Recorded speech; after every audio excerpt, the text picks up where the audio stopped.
This video is going to be about emotions in toddlerhood, or the toddler period. When we talk about toddlerhood, we're generally talking about age 1 to 3. And I'm going to focus a lot on stuff that we see in the second year of life. And I have a previous video about emotions in infancy, in the first year of life. Now, with toddler emotions, we do see some changes compared to infancy. You move into toddlerhood, and we see anger and fear. They become less frequent and more focused. It's easier to tell when they're having a specific episode of a specific emotion.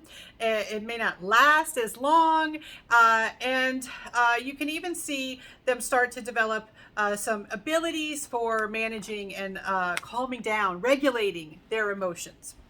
Also laughing and crying become louder and more discriminating, because sometimes when they are very young, you're just like, are they laughing and crying? I can't tell.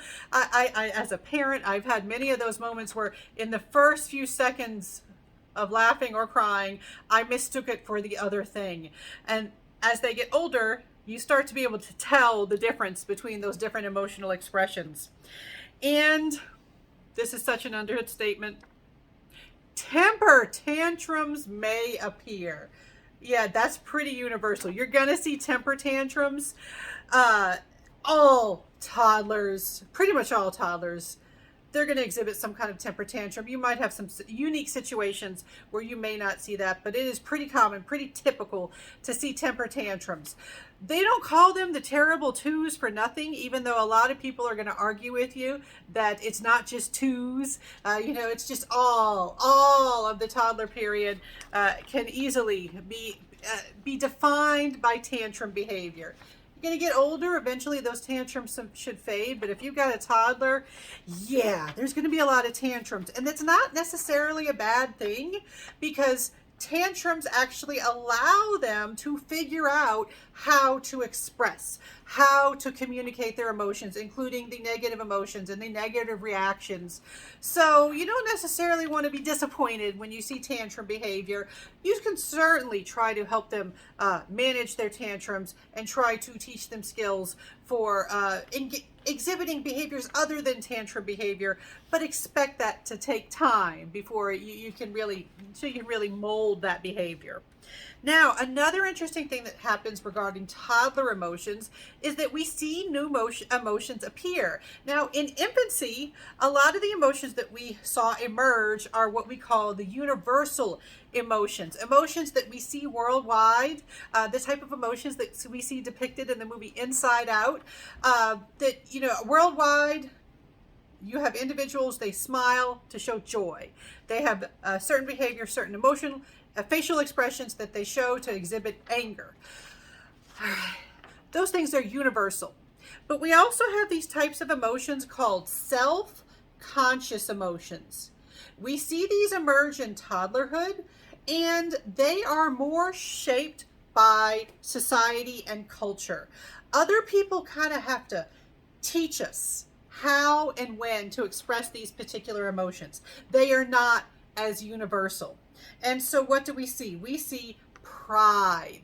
And when I'm talking, different people have different meanings of the word pride. Sometimes people use pride to mean like hubris, like you think you can do no wrong, you think that you're wonderful. And when I say pride, I mean being pleased with yourself. Like you do something good, and maybe you reach something on a high shelf. You're trying to put something away, because toddlers may not be doing that often, but if they did, it would be awesome. Maybe they're putting their toy away on a shelf. They're like, I did myself, and they may not have the expressive vocabulary to say that, but they're, and they have that beaming look like, I did that myself. I did something independent. And in toddlerhood, they really like doing things independently.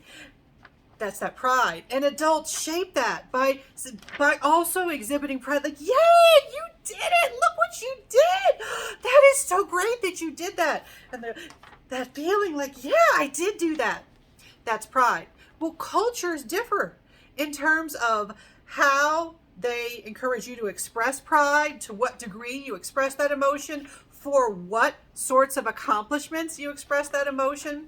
Yeah, so this is shaped by others more so than your basic emotions or your universal emotions like joy, fear, sadness, anger, surprise, and also a tricky one is disgust is considered one of the 6 universal emotions. It is also one of the ones, though, that we have emerging in toddlerhood. So this is one of the ones that straddles the two. But we know what disgust is, right? Disgust is, ugh. They can show you, like, if you try to introduce a new food, they can show you, I don't want that. And so disgust, we don't really put it in there with the self-conscious emotions.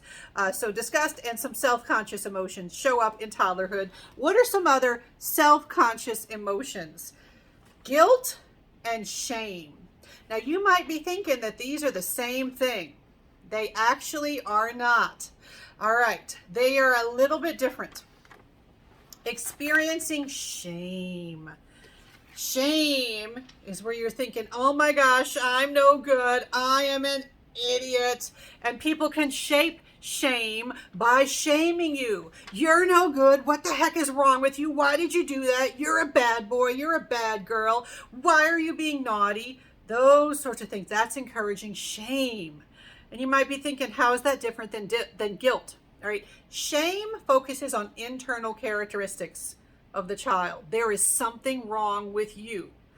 Guilt does not take that approach.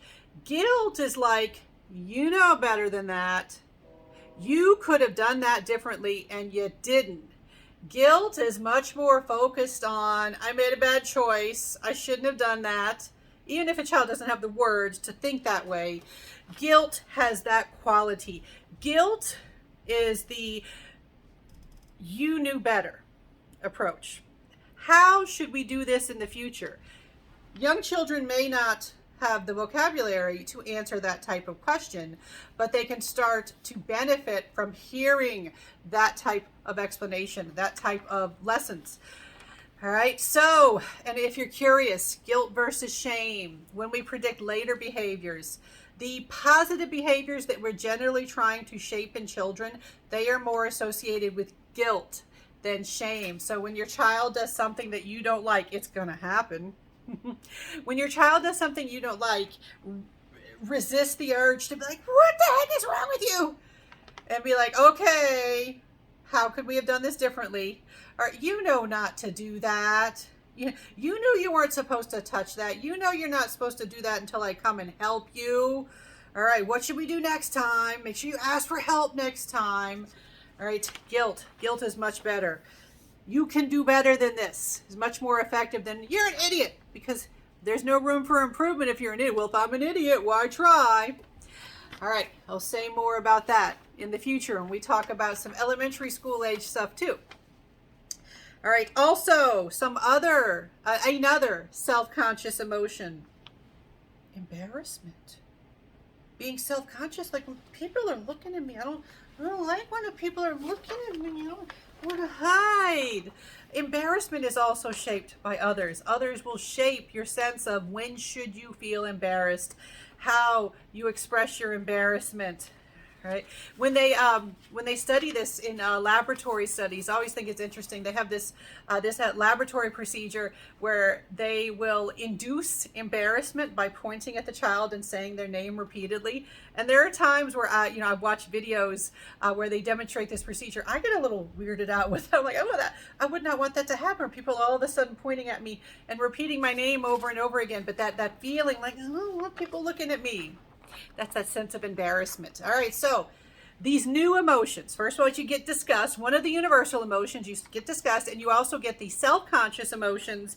You get pride, shame, and guilt, and embarrassment. And you've got lots of emotions now. In the future, we're going to work on learning to control and regulate those emotions, but they are able to express those emotions. Perhaps eventually understanding their emotions, but right now they're able to express them.